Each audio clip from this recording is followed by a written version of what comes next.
ഇപ്പം എൻ്റെ കാലം കഴിഞ്ഞാൽ അല്ലെങ്കിൽ എനിക്ക് തീർന്നാലും ഇവളിന് ഒറ്റയ്ക്കാവാൻ പാടില്ല. ഇവൾക്കൊരു ജോലി ഉണ്ടെങ്കിൽ ഇവൾ സെറ്റിലായി കഴിഞ്ഞാൽ എനിക്കൊരു സമാധാനമുണ്ട്. എൻ്റെ ഈ ഹൈറ്റിലും പൊക്കത്തൊക്കെ കയറിയിട്ടുള്ള വർക്കുകളാണ്. കുറേ വട്ടം ഞാൻ അതിൽ കാല് തെന്നിയിട്ടുമുണ്ട്, താഴേക്ക് വീണിട്ടുമുണ്ട്. അപ്പോൾ എൻ്റെ കാര്യം എനിക്ക് തന്നെ അറിയാം, എത്ര കാലം ഉണ്ടാവും, എങ്ങനെ ഉണ്ടാവും എന്നൊക്കെ നമ്മുടെ വർക്ക് വെച്ച് നോക്കുമ്പോൾ എനിക്കറിയാം. അപ്പോൾ ഇവളിനി തനിച്ചാവരുത്.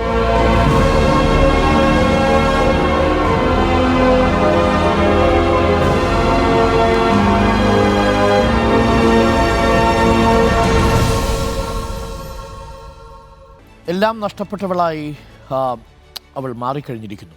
പക്ഷെ അപ്പോഴും ശ്രുതിയുടെ കൂടെ നിന്നുകൊണ്ട് ആ കൂട്ട ശ്മശാനത്തിൽ കൈപിടിച്ച് നിൽക്കുന്ന ജെൻസനെയാണ് നമ്മൾ ഓർമ്മിക്കുന്നത്.